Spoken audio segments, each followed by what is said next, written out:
Hello मेरे प्यारे दोस्तों, कैसे हो आप सब। स्वागत है आप सभी का आपके अपने YouTube चैनल ऑनलाइन पे। दोस्तों आज का लेक्चर नंबर 7 होने वाला है। इसके अंदर हम आपसे बात करने वाले ट्रेड एंड वेलफेयर के बारे में। आप सभी जानते हैं कि ट्रेड का क्या मतलब होता है, व्यापार व्यापार व्यापार। ठीक है मेरे प्यारे दोस्तों, बट आप लोगों से रिक्वेस्ट है कि मैंने 1 2 4 5 6 लेसन नंबर 3 को छोड़ के सारे लेसन ऑलरेडी कंप्लीट करवा चुका हूं मैं। प्लीज रिक्वेस्ट है कि 13 तारीख को आपका एग्जाम है, जाकर ये सारे लेक्चर कंप्लीट कर लेना। क्योंकि लेक्चर पढ़ लो, कोई टेन्यर कोई क्वेश्चन पढ़ने की जरूरत नहीं है। लेक्चर पढ़ लो, कंसेप्ट क्लियर होना चाहिए। इकोनॉमिक्स कंसेप्ट मांगते हैं, अगर आपकी कंसेप्ट क्लियर है तो आप इकोनॉमिक्स को यू डालोगे, यू। समझ आई बात। तो चलिए दोस्तों वीडियो को शुरू करते हैं, हमारे लेक्चर को शुरू करते हैं बिना किसी के साथ। और अगर आप लोग हमारे चैनल पर पहली बार है तो प्लीज चैनल को अब भी सब्सक्राइब कर दो, साथ में बेल आइकन को ऑन कर देना और वीडियो को लाइक करके शेयर करना मत भूलना। मेरे पास एक लाइक कर दो और शेयर करना मत भूलना, क्योंकि मुझे पता है आप लोग लेक्चर देख लेते हो, पूरा देख लेते हो, लेकिन लाइक नहीं करते। हाथ जोड़ के रिक्वेस्ट है, लेक्चर पसंद आया तो लाइक जरूर कर दो। चलिए आइए शुरू करते हैं। हम आपसे बात कर रहे हैं ट्रेड के बारे में। आप सभी जानते हो ट्रेड का क्या मतलब होता है, व्यापार। देखो, ट्रेड दो प्रकार से होता है, एक तो इंटरनल ट्रेड और एक होता है एक्सटर्नल ट्रेड। एक होता है इंटरनल ट्रेड और एक होता है एक्सटर्नल ट्रेड। आइए बात करते हैं। सबसे मैं बात करूं, इंटरनल ट्रेड का मतलब है हमारा इंडिया, प्यारा सा भारत है हमारा। इंडिया के अंदर अलग अलग राज्यों में ट्रेड कर रहे हो आप। अलग अलग राज्यों में आप कुछ भी प्रोडक्ट बना रहे हो, किसी कोई राजस्थान में भेज रहा है, कोई महाराष्ट्र में भेज रहा है ना, कोई उत्तर प्रदेश में भेज रहा है, कोई बिहार में भेज रहा है, अलग अलग राज्य में भेज रहा है, कोई जम्मू कश्मीर में भेज रहा है, ठीक है, कोई कर्नाटक में भेज रहा है अपना माल। ये होता है आपका इंटरनल ट्रेड, पूरा इंटरनल ट्रेड। एक्सटर्नल ट्रेड का क्या मतलब है कि भैया आप तो माल बना रहे हो, चाहे मान लो इंडिया में किसी भी कोने से हो, आप छोटे शहर से हो, चाहे रूरल एरिया से हो, चाहे अर्बन एरिया से हो, चाहे सिटी से हो, किसी भी शहर से हो, अगर आपका माल वहां से बाहर जा रहा है, अदर कंट्री, क्या जा रहा है, अदर कंट्री में जा रहा है, लाइक आपका माल चाइना चले गया, आपका माल चाइना चले गया, यूएसए चले गया, ठीक है, यूएई, लाइक यूनाइटेड अरब अमीरात, ठीक है, उसमें चले गया, अमेरिका में चले गया, यूरोप में जा रहा है आपका, कहां पर, यूरोप में जा रहा है, और कहीं पर भी आप अपना माल और अलग कंट्रीज में भेज रहे हो, then that means external external trade होता है आपका मतलब, ठीक है, एक्सटर्नल ट्रेड हो गया है आपका मतलब, ठीक है। ट्रेड अगर आप लोग देखोगे ना, तो जो भी इनकम हमारी कैलकुलेट होती है, चाहे हम राष्ट्रीय आय हो चाहे कुछ भी हो, हमारे पास में इनकम आती कैसी है, इनकम कैसे आती है, एक ना किसी बिजनेस के थ्रू हमारे पास में इनकम आती है।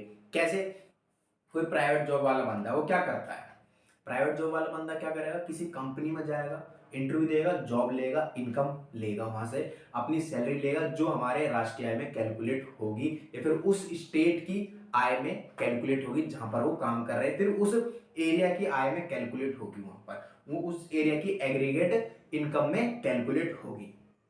लेकिन अब वो कंपनी में काम करने तो जा रहा है, लेकिन वो कंपनी भी किसी ना किसी तरीके से बिजनेस कर रही है, कुछ ना कुछ बिजनेस कर रही होगी, चाहे वो इंटरनल बिजनेस हो चाहे वो एक्सटर्नल बिजनेस हो, लेकिन बिजनेस कर रही है। अब आपको पता है कि हमारी जो पूरी अर्थव्यवस्था ना, पूरी अर्थव्यवस्था ही बिजनेस के थ्रू जुड़ी हुई है। जैसे कि इस टाइम आज के टाइम में तो काफी सारे बिजनेस है, बट बहुत पुराने, आजादी से पहले या फिर नई नई हमारी आजाद हुए थे हमारे देश, जब 1947 के बाद में जब हमारा देश आजाद हुआ तब की बात करें, जब टाटा बिरला, ठीक है, यही सब हमारे क्या करते थे, बिजनेस को चलाते थे, हमें रोटी इन्हीं से मिल रही थी, यही हमारे क्या चल रहे थे, हमारी अर्थव्यवस्था की आय को चला रहे थे, सिर्फ यही चला रहे थे और कोई नहीं था। बट इस टाइम पे देखोगे आप, कितने सारे नए नए बिजनेस है, कितने सारे बिजनेस है, हर छोटा से छोटा बंदा, एक 18 साल का लड़का भी या लड़की भी आज के टाइम में बिजनेस करने लगी है, चाहे उसे ऑनलाइन हो चाहे कैसे भी हो, लेकिन बिजनेस उसने स्टार्ट किया है। ठीक है मेरे प्यारे दोस्त, अब हम इसकी पूरी डिटेल में डेफिनेशन पॉइंट टू पॉइंट पढ़ते हैं। मैंने आपको पूरा ट्रेड समझा दिया कि एक्चुअल में है क्या। आइए, पहला पॉइंट है, अगर आप समझो कि व्यापार कैसे कल्याण को बढ़ाता है। कल्याण मतलब आपके लिए कैसे व्यापार बेनिफिट होता है। जो मैंने बात बोली 4 मिनट, इस बात में पूरी मैंने बात समझा दी है। व्यापार कैसे कल्याण को बढ़ाता है, पढ़ने की जरूरत नहीं है। आ जाओ आगे बढ़ते हैं सीधा। अंतरराष्ट्रीय व्यापार के निर्धारक तत्व, इसके बारे में बात कर लेते हैं कि अंतरराष्ट्रीय व्यापार है, जब हम एक्सटर्नल ट्रेड कर रहे हैं तब हमारे उनको निर्धारक करने के लिए कौन से तत्व है, ये क्वेश्चन में पेपर में जरूर बनेगा। हो सकता है भाई देखो क्वेश्चन तो या तो 20 मार्क्स का होगा, ये 18.5 मार्क्स का पेपर में आपसे पूछा जा रहा है, लेकिन हो सकता है कि भैया अभी तक मैंने इनका पेपर देखा नहीं है, पेपर कैसा आ रहा है, बट पहले का जो पेपर देखे वो मैंने सिर्फ इतना देखा कि 20 या 18.5 मार्क्स के पेपर आ रहा है इस बार। समझ में आई बात? तो हो सकता है भैया ये क्वेश्चन को आपको मिक्स करके दे दे, एक बड़ा क्वेश्चन बना दे 18.5 मार्क्स से ये 20 मार्क्स के लिए। समझ में आई बात? चलिए आगे हम बात कर लेते हैं। पहले हम पढ़ रहे हैं एक्सटर्नल ट्रेड, अंतरराष्ट्रीय व्यापार मींस इंटरनेशनल बिजनेस के निर्धारक तत्व कौन से हैं। हम क्या पढ़ रहे हैं? इंटरनेशनल बिजनेस,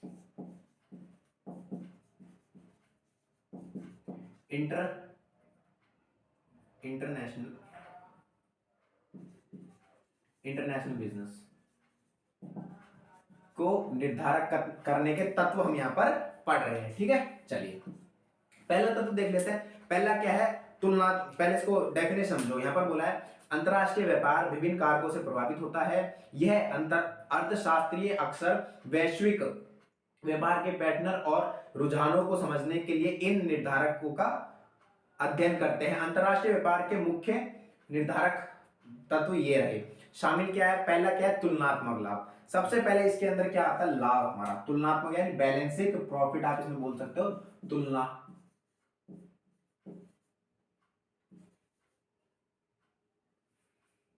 गलत लिख दिया, कभी कभी मिस्टेक हो जाती है। तुलनात्मक लाभ। अब तुलनात्मक लाभ का मतलब क्या है? पूरी मीनिंग को समझेंगे। पहले पूरी मीनिंग समझेंगे। बोला है तुलनात्मक लाभ से तात्पर्य किसी देश की किसी अन्य देश की तुलना में कम अवसर लागत पर कोई वस्तु या सेवा का उत्पादन करने की क्षमता से। अवसर लागत का मतलब क्या होता है? एक दूसरी वस्तु के लिए, एक किसी अच्छे विकल्प के लिए किसी दूसरा विकल्प को त्याग देना, किसी अच्छे विकल्प के लिए किसी दूसरे विकल्प को त्याग देना। और जो विकल्प हमने अपनाया है, जो विकल्प, जैसे मेरे पास यहाँ पर है ब्लू पेन, ब्लू मार्कर और एक है रेड मार्कर। रेड मार्कर चलाऊंगा थोड़ा सा लाइट ज्यादा तो दिखेगा नहीं, बट मेरे को ब्लू यहाँ पर अच्छी तरह दिख रहा है और ब्लैक अच्छा तरह दिख रहा है, तो मैंने रेड को छोड़ दिया और ब्लू को अपना लिया। तो जो मैंने अपनाया है ना, ये मेरी होती है अपॉर्चुनिटी कॉस्ट, अवसर लागत। 11th-12th में आपने पढ़ रखी है। ठीक है, लाभ उठाने के लिए व्यापार में संलग्न। हाँ, देश वस्तुओं और कोई भी देश वस्तु और सेवा के उत्पादन में अपनी अपेक्षा दक्षता में अंतर से लाभ उठाने के लिए व्यापार में संलग्न होता है। देखो अवसर लागत का मतलब मैंने समझा दिया। मतलब हमारे देश में यहाँ पर क्या हो रहा है कि अगर किसी देश को पता है, किसी देश को लग रहा है कि यार अगर दूसरी कंट्री से वहां ला रहा है, जैसे देखो मैं सिंपल बताऊं, कोई किसी देश का मैं यहाँ पर बुराई नहीं कर रहा, लाइक एक तरह का चाइना है और एक तरह से यूएसए है।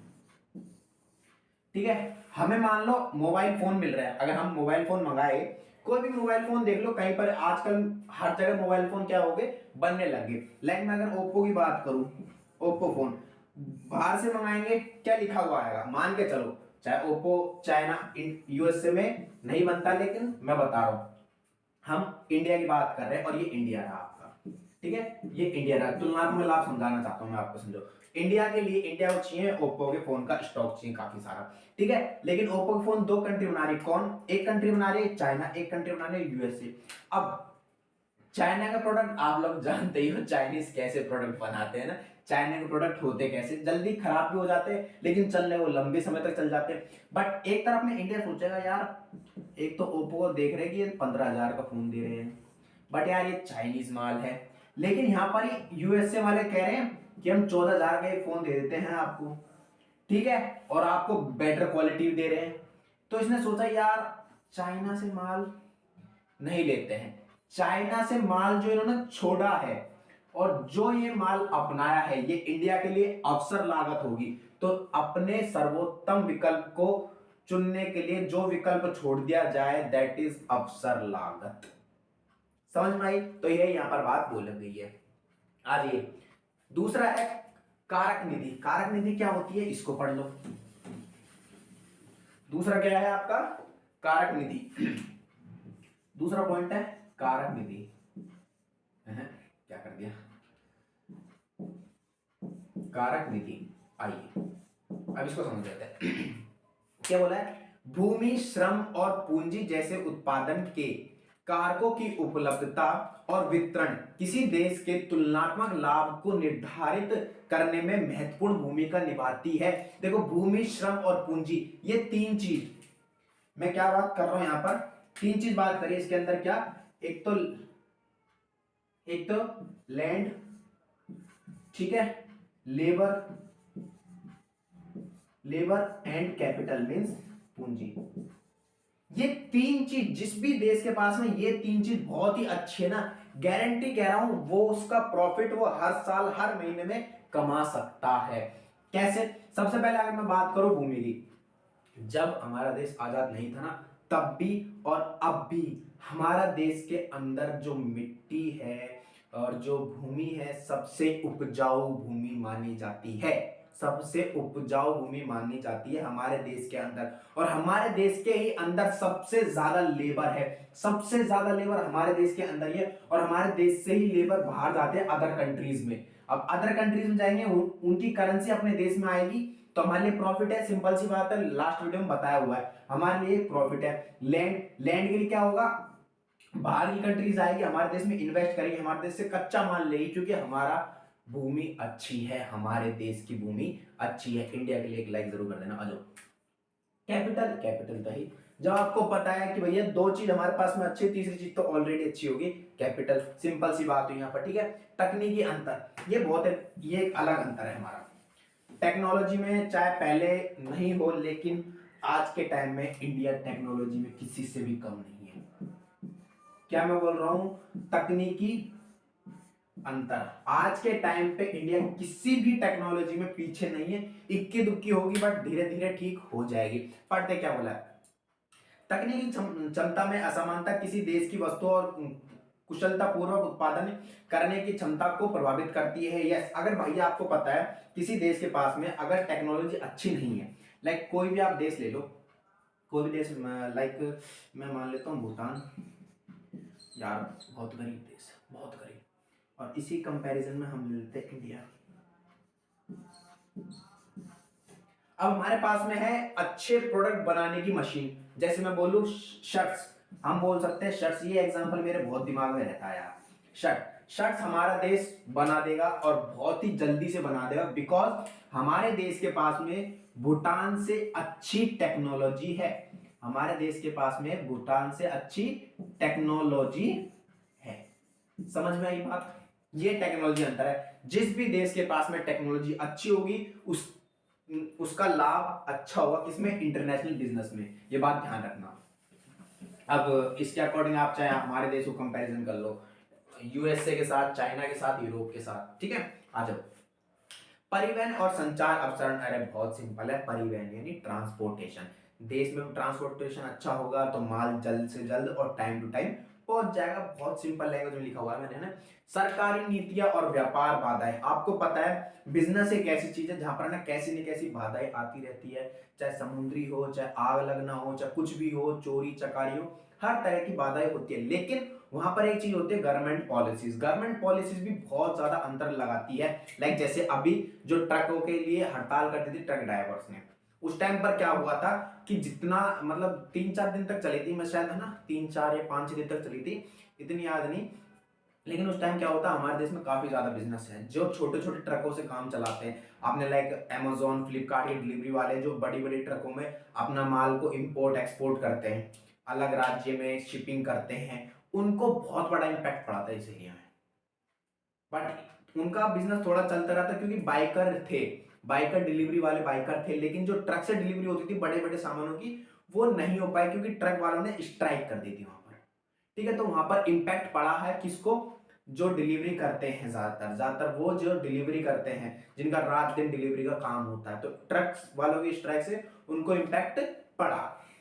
आ जाओ, हाँ एक अच्छा पॉइंट और है इसमें, क्या, विनिमय दर। विनिमय दर क्या होता है, इसको पढ़ो, इसकी लैंग्वेज पढ़ो पहले, विनिमय दरें, इसकी लैंग्वेज पढ़ते हैं। क्या बोला है, मुद्रा विनिमय दरें किसी देश के निर्यात और आयात की प्रतिस्पर्धा को प्रभावित करती है। विनिमय दरों में परिवर्तन अंतरराष्ट्रीय बाजारों में वस्तु और सेवाओं की लागत को प्रभावित करती है, जिससे व्यापार प्रभाव होता है। बिल्कुल, विनिमय दर से मतलब है कि मुद्रा का आदान प्रदान प्लस हमारी मुद्रा की कितनी वैल्यू है।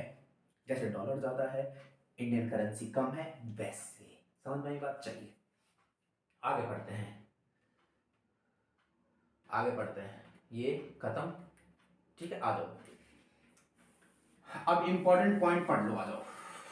जो क्वेश्चन, जिससे क्वेश्चन भी बन सकता है, इससे भी क्वेश्चन बन सकता है, बट मैंने बता दिया है आपको और पूरा पीडीएफ दे दूंगा टेलीग्राम चैनल पर, लिंक डिस्क्रिप्शन बॉक्स में। जो ये कहते हैं कि ये पीडीएफ का मिलेगा, पीडीएफ का मिलेगा, टेलीग्राम चैनल का लिंक डिस्क्रिप्शन बॉक्स में दे दिया, जाकर डाउनलोड कर लेना।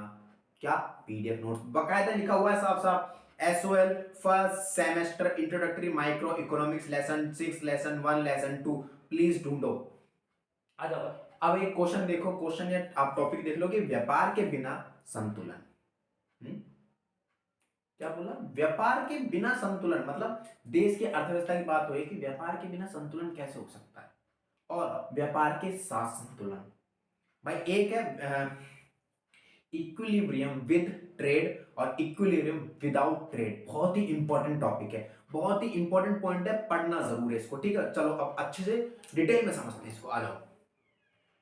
पहले क्या बोल रहा है कि संतुलन एक ऐसी स्थिति को दर्शाती है, संदर्भित करता है, जहां विभिन्न बल या कारक एक दूसरे को संतुलित करते हैं, जैसे परिणाम स्वरूप एक स्थिर और अपरिवर्तनीय स्थिति उत्पन्न होती है। बिल्कुल, अर्थशास्त्र और अंतरराष्ट्रीय व्यापार के संदर्भ में हम व्यापार के बिना संतुलन और व्यापार के साथ संतुलन पर चर्चा करें, ठीक है। अब हम चर्चा करते हैं, सबसे पहले चर्चा करते हैं किसके साथ, इक्विलिब्रियम विद, व्यापार के बिना, हाँ यहां पर पढ़ते हैं क्या, व्यापार के बिना, व्यापार के बिना संतुलन। आ जाओ, हाँ तो दोस्तों सॉरी, यहां पर हम पढ़ते हैं व्यापार के बिना संतुलन, व्यापार के बिना संतुलन। आपको यहां पर अगर मैं बोलूं व्यापार के बिना संतुलन से क्या मतलब है कि भैया अगर व्यापार नहीं तो संतुलन कैसे होगा। आप कैसे क्या बोल रहे हो सर? आप लोग देखो, व्यापार का यहाँ पर ट्रेड पढ़ रहे हैं, ट्रेड से मतलब होता है कि इंटरनेशनल बिजनेस। क्या होता है? इंटरनेशनल बिजनेस से रिलेटेड बात हो रही है। इंटरनेशनल बिजनेस के बिना आप ये बोल सकते हो कि अंतरराष्ट्रीय, क्वेश्चन पेपर में ऐसे भी आ सकता है कि अंतरराष्ट्रीय व्यापार के बिना संतुलन कैसा होगा। आप लोग सोच रहे हो क्या सर ने तो हमें व्यापार बताया था, अंतरराष्ट्रीय व्यापार आ गया तो क्या करें? नहीं, कंफ्यूज नहीं होना, क्वेश्चन सेम है। व्यापार का यहाँ पर ट्रेड से मतलब है इंटरनेशनल से रिलेट कर रहे हैं, यहाँ पर क्या कर रहे हैं, इंटरनेशनल से रिलेट कर रहे हैं। पहला पॉइंट है यहाँ पर देखो, इंटरनेशनल बिजनेस के अगर अकॉर्डिंग मैं बताऊं कि अगर इंटरनेशनल बिजनेस नहीं होगा ना तो हमारा देश सीमित रह जाएगा। कैसे? वो सिर्फ अपने ही क्या कहते हैं, अपने ही देश में वस्तुओं और सेवाओं का आदान प्रदान करेगा, सिर्फ बाहर नहीं जाएगी, बाहर की करेंसी हमारे देश में नहीं आएगी और हमारी करेंसी बाहर नहीं जाएगी। सिंपल सी बात ये होगी, तो लॉस होगा, बहुत लॉस होगा, बहुत ज्यादा आज के टाइम पे लॉस होगा, क्योंकि आज के टाइम पे बिजनेस एक राज्य, एक सिटी या फिर एक देश के लिए नहीं बना, बिजनेस वर्ल्ड वाइड फैलाने के लिए बना हुआ है। सिंपल सी बात। चलिए पहला टॉपिक यहाँ पर उत्पादन और उपभोग संतुलन।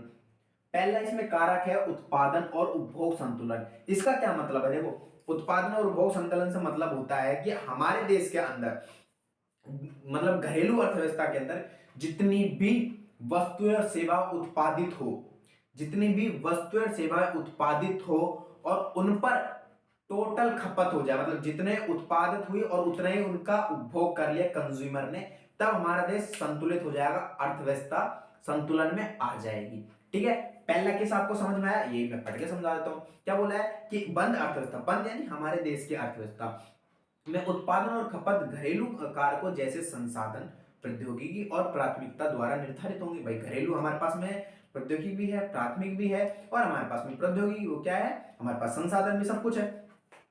अर्थशास्त्र, अर्थव्यवस्था तब संतुलन तक पहुंचती है जब, देखो क्या बोला, उत्पादित वस्तुएं और सेवाओं की मात्रा खपत मात्रा के बराबर होती है। मतलब जितने भी वस्तुएं और सेवाएं, जितने भी गुड्स एंड सर्विसेज प्रोड्यूस हुए हैं, उन पर जितना कंज्यूमर ने कंज्यूम किया है, वो दोनों जब हो जाए बराबर, तब हमारा संतुलन बन जाएगा अर्थव्यवस्था में।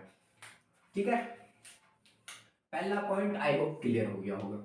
दूसरा सबसे इंपॉर्टेंट पॉइंट है क्या, कीमत और मात्रा संतुलन। लास्ट वीडियो जिसने देख लिया ना, कीमत और मात्रा संतुलन, वो तो इसका आंसर 100% बता देगा, बट नहीं देखे तो कंफ्यूज हो जाओ। देखो, आपको पता है कि जब हम अपने घरेलू देश की अर्थव्यवस्था के बारे में बात करते हैं तब कीमत कैसे निर्धारित होती है? गुड्स एंड सर्विसेज की demand and goods and services की सप्लाई जहां पर इंटरसेक्ट कर जाए, जहां पर ये काट जाए, वहां पर आपका प्राइस डिसाइड और प्लस क्वांटिटी डिसाइड हो जाती है। ये मैंने लास्ट वीडियो में बता दी है तो बताने की जरूरत नहीं है, बट मैं एक मोटा तौर पर आपको बता देता हूँ क्या होता है। होता क्या है भैया, ये हमारे एक ग्राफ हुआ।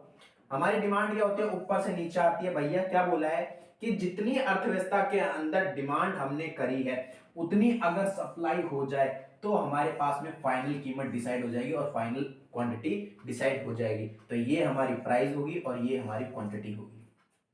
मैं अभी कह रहा हूं बार बार कि जिसने मेरा लेक्चर नंबर 4 देख लिया ना, जिसपे मैंने थंबनेल पर #3 डाल रखा है, अगर वो लेक्चर आपने पढ़ लिया ना तो आने वाले जितने भी लेक्चर होंगे ना आपके यूं खत्म हो जाएंगे, यूं, क्योंकि कंसेप्ट जुड़े हुए हैं एक न एक लेक्चर से। आ जाएंगे। अगला लेक्चर है क्या? उत्पादन उपयोग के कारक। ये क्या है इसको समझते हैं थोड़ा। तो देखो पढ़ो, बोला है श्रम और पूंजी सहित उत्पादन के कारकों का उपयोग घरेलू उत्पादन और उपभोग प्रजनन के आधार पर संतुलन तक पहुंचता है। बिल्कुल भाई, जब तक हमारे पास में श्रम और पूंजी नहीं होगी हम संतुलन पर नहीं पहुंचा सकते। उत्पादन के थ्रू, किसके थ्रू? उत्पादन। उत्पादन कैसे होगा? किस चीज का हम उत्पादन करें उसके लिए क्या चाहिए? हमें श्रम चाहिए, मतलब लेबर चाहिए, या फिर और उसके दूसरी क्या चाहिए? लैंड चाहिए हमें, लैंड यानी भूमि हमें वहां पर चाहिए अगर हम अपनी फैक्ट्री फर्म या कोई कंपनी खोल रहे हैं तो। ठीक है, चलिए। हाँ, अब इसका ना मेन इंपॉर्टेंट चीज मैं बता देता हूँ। क्या इसके ग्राफ बता देता हूँ मैं आपको। इसका ग्राफ है जो वो बता देता हूँ। बताना मेरे को लास्ट में था। हाँ नहीं, लास्ट में बताऊंगा। इस पूरा टॉपिक कंप्लीट हो जाए उसके बाद बताऊंगा, आ जाइए। हाँ, व्यापार के बिना संतुलन। अब ये देख लो व्यापार के बिना संतुलन कैसे होता है, ये देख लो। सॉरी, व्यापार के साथ संतुलन, सॉरी सॉरी सॉरी सॉरी, व्यापार में ज्यादा फ्लो में आ गया। व्यापार के साथ संतुलन मतलब इंटरनेशनल ट्रेड होगी ना तब कैसे संतुलन आएगा। अब यहां पर देख लो, पहला है तुलनात्मक लाभ और विशेषज्ञता। कैसे, आइए पढ़ते हैं। मैंने पहले बताया तुलनात्मक लाभ प्राप्त करने के लिए देश व्यापार से संलग्न होते हैं। बिल्कुल संलग्न होते हैं, मतलब एक दूसरे से क्या करते हैं? कोलैबोरेट करते हैं। विशेषज्ञता तब होती है जहां प्रत्येक देश उन वस्तुओं और सेवाओं के उत्पादन पर ध्यान केंद्रित करता है जिनमें उसमें तुलनात्मक लाभ होता है। इसे विश्व स्तर से अधिक कुशल संसाधन आवंटन होता है। मैंने बताया है आपको तुलनात्मक लाभ का मतलब। यहाँ पर क्या बोला था लास्ट लाइन में? क्या बोला है कि जहां प्रत्येक देश उन वस्तुओं और सेवाओं के उत्पादन पर ध्यान केंद्रित करता है जिनमें उसे तुलनात्मक लाभ होता है, मतलब अच्छी वस्तुएं चूज करता है, अपॉर्चुनिटी, अपनी बेस्ट अपॉर्चुनिटी कॉस्ट को वहां पर क्या करता है? चूज करता है। ये मतलब था इसका। ठीक है, व्यापार की शर्तें दूसरा पॉइंट है। व्यापार की शर्तें, व्यापार की शर्तें उस अनुपात को संदर्भित करती है जिस पर कोई देश आयात के लिए अपने निर्यात का आदान प्रदान करता है। मतलब कोई शर्त एक है ना, आपको पता है जब हम इंटरनेशनल बिजनेस कर रहे हैं, लाइक हमारा इंडिया और इंडिया से हमारा माल जा रहा है कहां पर? यूएसए में। इंडिया से हमारा माल जा रहा है यूएसए में। चाहे आप कैसे, बाय बाय प्लेन जा रहे हो, उड़ के जा रहे हो, या बाय समुद्र के जा रहे हो। समुद्र के थ्रू जा रहे हो, किसके थ्रू जा रहे हो? रिवर के थ्रू जा रहे हो, समुद्र के थ्रू, या फिर बाय एयर जा रहे हो, एरोप्लेन जा रहे हो। अपनी अपनी कस्टम ड्यूटीज होती है। यहाँ पर क्या होती है? कस्टम्स होते हैं। यहाँ पर कस्टम ऑफिसर्स होते हैं, है ना, जो कुछ ना कुछ उनकी शर्तें होती है। उनको कुछ आपको टैक्स पे करना पड़ता है, कुछ ना कुछ शर्तें होती है यहाँ पर जिनको आपको फुलफिल करना होता है। क्या करना होता है? फुलफिल करना होता है, तब जाकर आपका माल अदर कंट्रीज में जा पाएगा। ठीक है, वैश्विक मूल्य स्तर बहुत इंपॉर्टेंट पॉइंट है, ध्यान से सुनना। बोला है व्यापार घरेलू उद्योगों को वैश्विक प्रतिस्पर्धा में उजागर करता है। ठीक है, वैश्विक यानी वर्ल्ड वाइड, जिससे घरेलू कीमत प्रभावित होती है। बिल्कुल भैया, आपको पता है हमारा माल अगर दूसरी कंट्री में जाएगा तो वहां की कंट्री का पैसा आएगा, सिंपल बात। और अगर वहां से हम कंट्री में पैसा, वहां की कंट्री से अगर हम पैसा लेंगे तो हमें हमारी मनी को एक्सचेंज करवाना पड़ेगा, तो मुद्रा प्रभावित हो गई। ठीक है, आ जाइए। कल्याण और उपभोग का लाभ, मतलब व्यापार में समग्र कल्याण लाभ हो सकता है। बिल्कुल, समग्र कल्याण लाभ हो सकता है, क्योंकि उपभोक्ता को संभावित रूप में कम कीमतों पर वस्तुओं की व्यापक रेंज में से लाभ हो जाता है। बिल्कुल, जो अभी मैंने आपको ओप्पो के फोन का बताया था, जो अभी मैंने आपको, भाई अगर कोई कस्टमर है, मान के चलो भैया, अगर मैं बताऊं, चलो हम बात कर लेते हैं किसकी, अमेज़न और फ्लिपकार्ट के बारे में। अमेज़न और फ्लिपकार्ट के बारे में दो तरीके का, हम मान के चले देश है, फिर हमारे लिए कंपनियां है, दो तरह की। अब देखो, अगर मैं बात करूं कि आप लोग अगर अमेज़न पे जाओ फोन खरीदने, बेटर क्वालिटी, अच्छी क्वालिटी, हर मतलब टेक्नोलॉजी की चीज की जो यहाँ पर सामान मिलती है, ठीक है, अच्छे कपड़े भी यहाँ पर अच्छे मिलते हैं। लेकिन कोई कस्टमर है, मान के चलो एक मिडिल क्लास फैमिली कस्टमर, किसका, मिडिल क्लास फैमिली का कस्टमर है, उसने ऐप ओपन किया, मिडिल क्लास का क्या देखेगा, यार ये अमेज़न पे शर्ट, यार ये तो 700 रुपए की आ रही है, और मुझे 2 दिन के अंदर अंदर चाहिए, और ये डिलीवरी दे रहे हैं यार, आज मान लो आज कितनी तारीख है, 11 जनवरी है आज, और ये डिलीवरी दे रहे हैं यार 15 जनवरी को। ये तो लफड़ा हो गया, क्योंकि शादी तो है 13 जनवरी की, शादी है क्योंकि आपका पेपर है 13 जनवरी को, ध्यान रखना। बट उसको किसी ने बोला है एक बार फ्लिपकार्ट चेक करना, फ्लिपकार्ट पे कैसा होगा, तो वो गया फ्लिपकार्ट पे, उसको 500 रुपए में मिल गया फ्लिपकार्ट पे, प्लस 2 दिन के अंदर अंदर डिलीवरी आ रही है। वो तो देख रहा है, रे तो मेरा प्रॉफिट हो गया, एक तो पैसा भी बच गया, यहाँ पर पैसा भी बच गया एज कंपेयर टू इसमें, और साथ साथ में मुझे मेरा टाइम भी बच रहा है। तो यहाँ पर ये मतलब हुआ इसका, कल्याणकर उपभोग का मतलब कि भैया हमने उपभोग भी कर लिया, और कल्याण कैसे हुआ हमारा, कि हमने पैसे बचा लिए, 200 रुपए हमने सेव कर लिए। बट अगर आप आपके पास में ज्यादा टाइम है, तो आप सिंपल से काम करो, एसन जाओ या फिर सीपी जाओ, 500 रुपए की शर्ट है 300 में ले आओगे बार्गेनिंग करके, अगर आपको आती है तो। ठीक है, ये बात थी। चलिए, अब ये पूरा कंप्लीट है आपका। अब हम इसका एक लास्ट टॉपिक है, एंड दैट इज ग्राफ को समझ लेते हैं पूरा। मैं अब समझा देता हूँ इसमें ग्राफ कैसे इसमें काम करता है। ठीक है, ग्राफ समझ लेते हैं। आ जाइए, मैंने बताया था भाई कीमत कैसे निर्धारित होती है, वही चीज आपको यहाँ पर करनी है। ठीक है, कीमत कैसे निर्धारित होगी, ये आपका डिमांड कर्व एंड ये आपका सप्लाई कर्व, प्राइस डिसाइड होगी, क्वांटिटी डिसाइड होगी। ठीक है, प्राइस डिसाइड होगी, क्वांटिटी डिसाइड होगी डिसाइड, इतना आपको पता है, ये मैंने पहले ही बताया था आपको। ठीक है, प्राइस डिसाइड होगी। आ जाइए, अब एक चीज यहाँ पर देखिए, अब मैं आपको एक चीज समझाता हूँ, क्या ये जो हिस्सा है ना पूरा खुला खुला, ये जो पूरा हिस्सा है, इसका ये होता है कंज्यूमर सरप्लस। क्या होता है, कंज्यूमर सरप्लस, कंज्यूमर सरप्लस। ठीक है, अब आ जाइए, अब दूसरी चीज देखिए, क्या ये जो हिस्सा है ना, ये जो हिस्सा है, खुल जा, ये जो हिस्सा है, ये होता है सप्लायर। कौन, सप्लायर सरप्लस। ये मींस हम बोल सकते हैं प्रोड्यूसर, क्या, प्रोड्यूसर सरप्लस। ये तो आपको पता ही, प्राइस कैसे डिसाइड होती है, मेरे को इन हिस्सों के बारे में समझाना था आपको, कि ये जो हिस्सा होता है यहाँ पर प्राइस, ये जो डिमांड हमारी स्टार्ट हो रही है यहाँ से, इसके बीच में ये जो हिस्सा होता है, ये कंज्यूमर सरप्लस होता है, कंज्यूमर सरप्लस होता है, एंड ये हिस्सा जो होता है, ये हमारा प्रोड्यूसर सरप्लस होता है। सिंपल सी बात, और आपको पता है ये क्या है, आपकी डिमांड कर्व, और ये आपका सप्लाई कर्व, यही मेरे को आपको समझाना था, सिंपल। और ये अगर ऐसा क्वेश्चन आता है, व्यापार के बिना संतुलन और व्यापार के साथ संतुलन, मीन्स हो सकता है आपसे बोल दे कि अंतरराष्ट्रीय व्यापार के बिना संतुलन और अंतरराष्ट्रीय व्यापार के साथ संतुलन क्या है, समझाइए। जो मैंने पॉइंट बताया वो लिखने हैं, एग्जैक्ट लिख दो, कोई भी दिक्कत वाली बात नहीं, एग्जैक्ट लिख दो, और थोड़ा सा एग्जांपल दिखा दो, जैसे मैंने अमेज़न के, फ्लिपकार्ट के, यूएसए के, इंडिया के एग्जांपल दिए थे, वैसे आपको एग्जांपल दिखा दो उसमें।